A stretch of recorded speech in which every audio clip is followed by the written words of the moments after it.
কি এর ভাই বসে বসে কি সুন্দর রিলস দেখলে চলে করে। তো চলেন ঘুরে আসি বাংলাদেশের মোস্ট বিউটিফুল শহর সিলেট থেকে।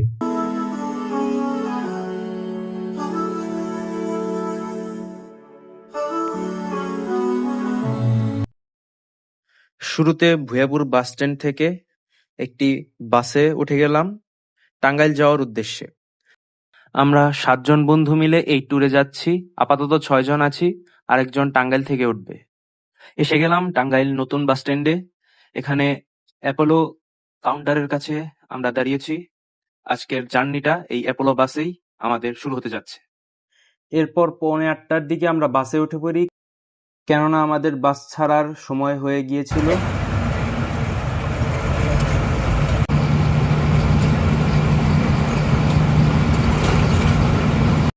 রাত 1:45টার দিকে 20 মিনিটের একটা ব্রেক দেওয়া হয় পানশি হাইওয়ে রেস্টুরেন্টে।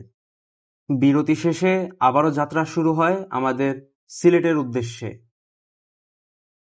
ভোর যখন 4:31 তখন আমরা আমাদের আকাঙ্ক্ষিত গন্তব্য সিলেটে এসে পৌঁছে যাই।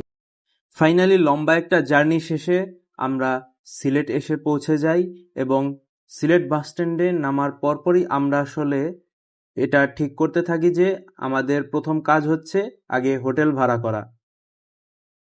সেজন্য আমাদেরকে এখন যেতে হবে সিলেট শহরে, তাই আমরা সিএনজি নিয়ে নিলাম। আর সিএনজিতে করে এখন আমরা সিলেট শহরে গিয়ে তারপর হচ্ছে হোটেল খুঁজতে থাকবো। আমরা সিএনজিতে করে একদম সরাসরি হযরত শাহজালালের মাজারের এখানে এসে নেমে পড়লাম। এদিকে অনেক হোটেল রয়েছে, অনেক হোটেল ভাড়া দেওয়া হয় এদিকে, তাই আমরা আর কি হোটেল দেখার জন্য এখানে নামলাম। আর আমাদের বাজেট যেহেতু কম, সেই হিসেবে আমাদেরকে আর কি হোটেল ভাড়া নিতে হবে, কেননা স্টুডেন্ট মানুষজন আমরা। अच्छा সো অনেক খোঁজাখুঁজি এবং দামাদামি করার পর শেষমেশ একটা হোটেলের রুম ভাড়া নিয়েই নিলাম আম্বরখানাতে। পুরোদস্তুর একটা আবাসিক হোস্টেল। যাই হোক, বাজেট কম এবং শুধুমাত্র এক রাতের জন্য, প্যারা নেই, এটাই অনেক। হোটেলে ফ্রেশ ট্রেশ হওয়ার পর এবারে আমরা সকালের নাস্তা করার উদ্দেশ্যে বের হয়ে গেলাম। নাস্তা হিসেবে নিয়েছিলাম খিচুড়ি, সাথে ডিম, মুরগির 1 পিস মাংস, লেবু, সালাদ এবং একটু গ্রেভি। এটা দেখানোর মূল উদ্দেশ্য হচ্ছে এই খিচুড়িটা আসলে পার্সোনালি আমার কাছে অনেক ভালো লেগেছিল। সত্যি এটা অনেক সুস্বাদু ছিল এবং এটাকে আমি দিব 10-এর মধ্যে 9। এবারে শুরু হতে যাচ্ছে আমাদের ভ্লগের মূল পর্ব। খাওয়া দাওয়া শেষ করে আমরা একটা লেগুনা ভাড়া করে নিলাম। আমরা যেহেতু 7 জন ছিলাম তাই সিএনজি সম্ভব না, আমরা একটা লেগুনা ভাড়া করে নিয়েছি। আপনারা আর কি এখানে আসলে দামাদামি করে নেবেন, কারণ তারা শুরুতে অনেক দাম চেয়ে বসবে। তো আমাদের আজকের প্রথম স্পট হচ্ছে রাতারগুল সোয়াম্প ফরেস্ট। সিলেট শহরের সবুজে ঘেরা চা বাগান ও এই সবুজ মনোমুগ্ধকর প্রাকৃতিক সৌন্দর্য উপভোগ করতে করতে আমরা যাচ্ছি রাতারগুল সোয়াম্প ফরেস্ট, যা কিনা বাংলাদেশের একমাত্র জলাবন। যারা প্রাকৃতিক পরিবেশ পছন্দ করেন তাদের জন্য সিলেট হচ্ছে বেস্ট। চলে এলাম আমাদের আজকের প্রথম স্পটে। এখন নৌকা ঠিক করে তার ভাড়া মিটিয়ে দেওয়া হচ্ছে। আর এদিকে দেখা যাচ্ছে যে আর আমরা ছাড়াও আরো অনেক টুরিস্টরা এসেছে। তো এখন আমরা নৌকাতে উঠে যাচ্ছি। একটি নৌকাতে আপনারা 7 থেকে 8 জনের মতো উঠতে পারবেন সর্বোচ্চ। এভাবে করে আর কি ঘন্টাখানেকের মতো ঘোরাঘুরি করা যায় এই জলাবনের ভেতর দিয়ে। নৌকায় করে ধীরে ধীরে আমরা প্রবেশ করছি এই অসম্ভব সুন্দর জলাবনের ভেতর। আগে তো শুধু এর সম্পর্কে শুনেছি অথবা বিভিন্ন ভিডিওতে দেখেছি, কিন্তু আজকে আলহামদুলিল্লাহ সত্যি সত্যি এই প্রকৃতির এই অপরূপ সৌন্দর্যের জায়গা রাতারগুলের মধ্যে আসার সুযোগ হয়েছে। এখান দিয়ে যাওয়ার পথে একটা ওয়াচ টাওয়ারও চোখে পড়বে।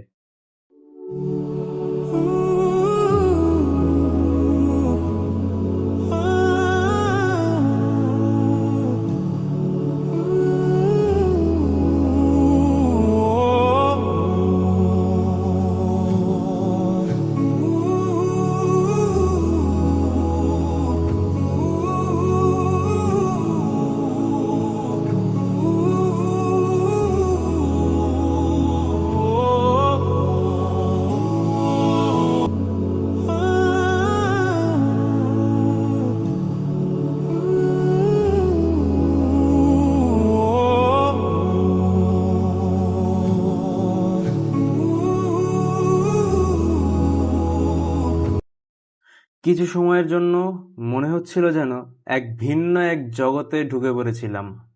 সত্যি, প্রকৃতির এক অপরূপ সৌন্দর্য হচ্ছে এই রাতারগুল সোয়াম্প ফরেস্ট। এক অপূর্ব সৌন্দর্য উপভোগ করতে চাইলে আপনারা অবশ্যই সিলেটে আসলে এই রাতারগুলে ভ্রমণ করে যাবেন। রাতারগুলে মোটামুটি ঘোরা শেষ হলে এরপর আমরা আবারও ঠিক যেখান থেকে নৌকায় উঠেছিলাম ঠিক একই জায়গায় ফিরে যাচ্ছি। সেখানে আমাদের লেগুনাও আমাদের জন্য অপেক্ষা করছে, আর আমাদের আরও কিছু জায়গায় আজকে যেতে হবে। সো এখন ফিরতে হবে। ফেরার পথে দেখতে পেলাম এক ছোট ভাই নৌকায় করে তরমুজ বিক্রি করছিল। তো তার কাছ থেকে আমরা সবাই তরমুজ কিনে খেতে লাগলাম, কেননা তখন তরমুজ দেখে আমরা লোভ সামলাতে পারছিলাম না আর। এখন লেগুনায় করে আমরা পরবর্তী স্পটের দিকে রওনা হতে যাচ্ছি। যাওয়ার সময় রাস্তায় ওই দূরে বিছানাকান্দির ওই পাহাড় দেখা যাচ্ছিল। যদিও আমরা সেদিকেই যাচ্ছিলাম, কিন্তু এত সুন্দর দৃশ্য আসলে দেখার জন্য আমরা গাড়ি থেকে নেমেই পড়েছিলাম রাস্তায়। তো আমাদের এখনকার স্পট হচ্ছে বিছানাকান্দি ও উৎমাছড়া। সেজন্য আমরা হাইকিং করতে করতে সেদিকেই যাচ্ছিলাম। সত্যি সিলেটের এই প্রাকৃতিক সৌন্দর্য আসলেই অসাধারণ, আলহামদুলিল্লাহ।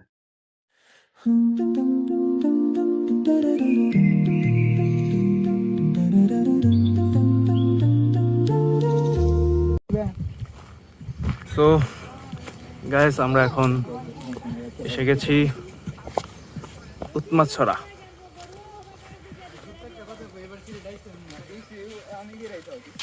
সো এখানে আমরা যেটা দেখতে পাচ্ছি, অনেকক্ষণ অনেক কষ্ট করে জার্নি করার পরও আমরা আসলে এখানে এসে পুরা পয়সা উসুল আর কি দৃশ্য দেখতে পাচ্ছি।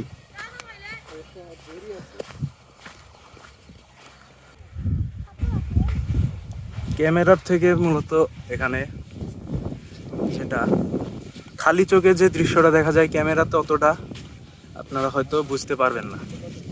সো এখানকার দৃশ্য উপভোগ করতে চাইলে আপনাদেরকে এখানে এসে এটাকে দেখতে হবে। এখানে ওই পারের পাহাড় আর পাহাড়ের মধ্যে যে রাস্তাটা দেখতে পাচ্ছেন সেটা হচ্ছে ইন্ডিয়ার মধ্যে, আর এই পাশে হচ্ছে বাংলাদেশের সিলেটের উৎমাছড়া।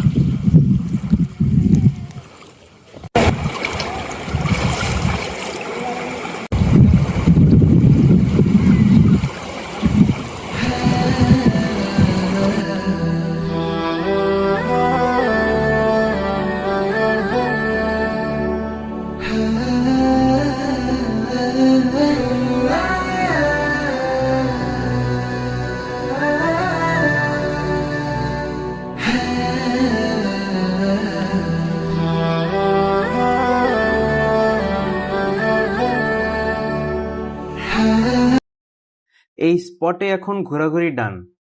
এখন অনেকটাই বেলা হয়ে গেছে, আর আমাদের দুপুরের লাঞ্চও করতে হবে। তাই আমরা এখন একটা হোটেলে গিয়ে লাঞ্চ করব। তারপর লাঞ্চ করার পর আমরা যাব হচ্ছে সাদা পাথর।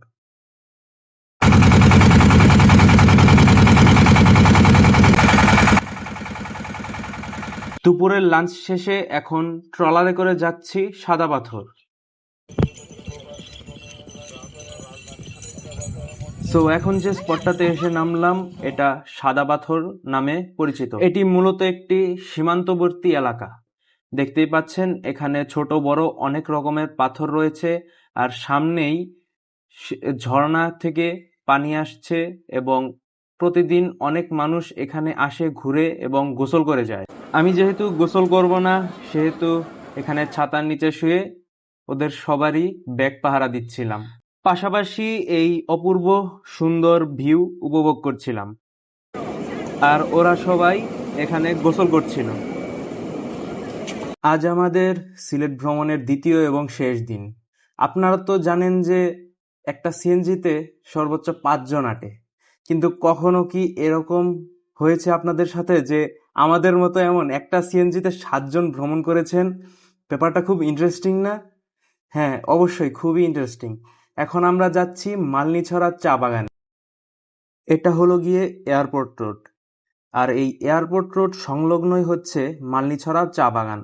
তো আমরা এখন চা বাগানে এসে নেমে পড়লাম সিএনজি থেকে। তো আমরা আসলে এখন যেটা দেখছি যে চারিদিকেই চা বাগানে ঘেরা সবুজের সমারোহ। তো এখন আমাদের একজন গাইড প্রয়োজন, যে কিনা আমাদেরকে এই চা বাগানের ভেতর দিয়ে আমাদের ঘুরিয়ে দেখাবে। এখানকার যারা লোকাল তারাই হচ্ছে মূলত গাইড, আর এর জন্য আপনাদের থেকে 100 কিংবা 200 টাকা তারা নিতে পারে। এবারে চা বাগানের ভেতর প্রবেশ করার পালা।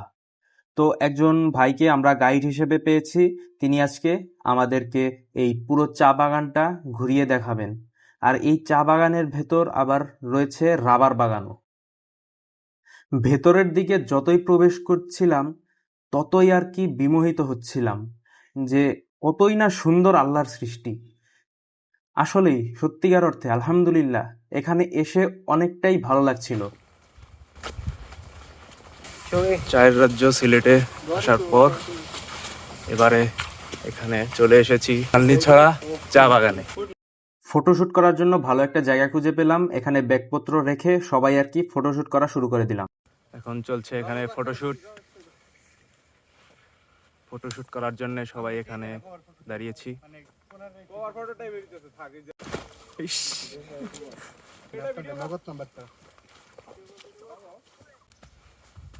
এখন চা বাগানের ভেতর দিয়ে পুরোদমে চলছে আমাদের হাইকিং। তো হাইকিং করতে যাওয়ার সময় একটা জিনিস খেয়াল করলাম, আসলে আমাদের ফিজিক্যাল হেলথের অবস্থা খুবই খারাপ। একটুতেই আর কি হাঁপিয়ে পড়লাম সবাই। এখানে ঝর্ণার অথেন্টিক পানি প্রবাহিত হচ্ছে।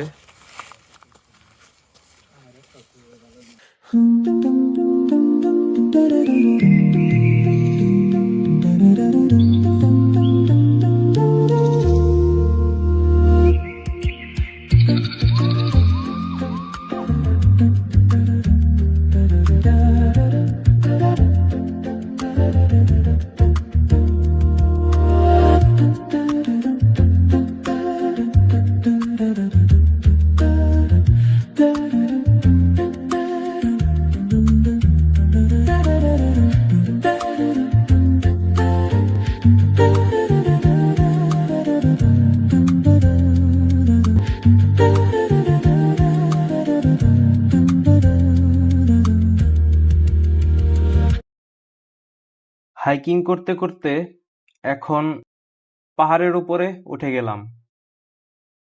ছোট এই পাহাড়ের উপর উঠে একটু রেস্ট নিয়ে নিচ্ছি। এই পাহাড়ে ওঠার পর যেটা দেখতে পেলাম সেটা হচ্ছে রাবার বাগান। এই চা বাগানের ভেতরে আবার ছোট্ট রাবার বাগানও রয়েছে। আর এদিক দিয়ে দেখা যাচ্ছে এখানকার যারা লোকাল তাদের বসতবাড়ি। বাগানের ভেতরেই এরকম সুন্দর পরিবেশে আমরা কিছুক্ষণ আর কি এখানে থেকে এখানকার এই সুন্দর অনুভূতি আর কি গ্রহণ করছিলাম। অনেকক্ষণ তো হলো চা বাগানে ঘোরা, আর চা বাগানে এসেছি সিলেটের চা বাগানে। আর সিলেটের অথেন্টিক চা, একদম 1 নম্বর চা আমরা পান করব না তা তো হয় না। সেজন্য চা পান করার জন্য আমরা এই সুন্দর জায়গাটিতে এখন চলে আসলাম।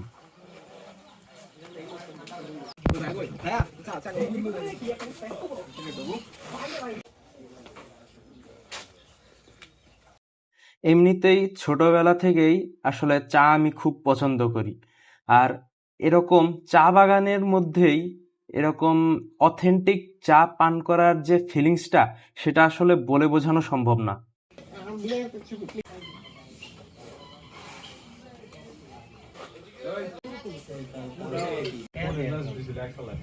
ফেরার পথে বাগানের মধ্যে থেকেই 1 কেজি সিলেটি চা কিনে নিলাম। নীলনদ লালাখালে আপনাকে স্বাগতম। এবারে আমরা আছি সিলেটের জৈন্তাপুর উপজেলার লালাখালে, আমাদের ফাইনাল স্পট। এখানে ঘোরার জন্য আপনাকে নিচে নেমে ট্রলার ভাড়া করতে হবে। ট্রলারে করে আপনারা 1-1.5 ঘন্টা আপনারা আর কি এই ট্রলার চালকদের কাছ থেকে এটা ঠিক করে নিতে পারবেন আপনারা কতক্ষণ ঘুরবেন। ট্রলার চালকদের মাঝে অনেকক্ষণ দামাদামি কষাকষির পর একটা ট্রলার পেয়ে গেলাম। এই ট্রলারে করে এখন আমরা লালাখালের মধ্যে হারিয়ে যাচ্ছি। তো যতই দেখছি ততই অবাক হচ্ছি। আলহামদুলিল্লাহ, এই স্বচ্ছ পানির মাঝে আমরা আস্তে আস্তে হারিয়ে যাচ্ছি। আপনারা এই লালাখালের মধ্য দিয়ে যেতে পারবেন চা বাগান, জিরো পয়েন্ট ইত্যাদি জায়গায় আপনাদেরকে ট্রলারে করে নিয়ে যাবে। এই পানির এমন নীল হওয়ার পেছনের কারণ হচ্ছে এর স্বচ্ছ পানি এবং এর পানির নিচে থাকা বালিকণা এবং খনিজ, আর তার উপর আবার সূর্যের প্রতিফলনের কারণে এমনটা হয়। সুবহানাল্লাহ। আর হ্যাঁ, এখানে চাইলে গোসলও করতে পারবেন।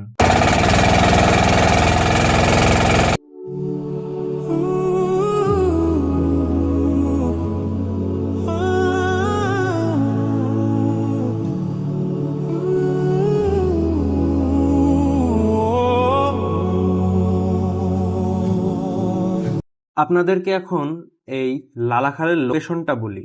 আপনারা সিলেট থেকে সরাসরি কোনো একটা সিএনজি অথবা বাসে করে সারিঘাট এসে নামবেন। একটু ভালোই সময় লাগবে। সারিঘাট এসে নামার পর এখানে আপনারা চাইলে নৌকা দিয়ে অথবা চাইলে আপনারা অটো বাইকে করেও এখানে আসতে পারবেন, ঘুরতে পারবেন। তো এই ছিল সিলেটের সৌন্দর্য বর্ণনা। জানি ভিডিওটা অনেক বড় হয়ে গেছে, কিন্তু আসলে ভালো জিনিস তুলে ধরতে গেলে এরকম একটু সময় নিতেই হবে। আর আমার এটা সবচেয়ে লংগেস্ট ব্লগ এখন পর্যন্ত করা, আমার সবচেয়ে লং ভিডিও এইটা। সো বুঝতেই পারছেন যে আসলে এই ভিডিওটা করতে আমার একটু শ্রম বেশি বেশি বলতে আর কি অনেকটাই দিতে হয়েছে। সো একটু লাইক, কমেন্ট, শেয়ার এবং সাবস্ক্রাইব করে যাবেন। আর ফেসবুক পেজ অথবা ইনস্টাগ্রাম থেকে দেখলে ফলো করে দেবেন। তো ধন্যবাদ সবাইকে।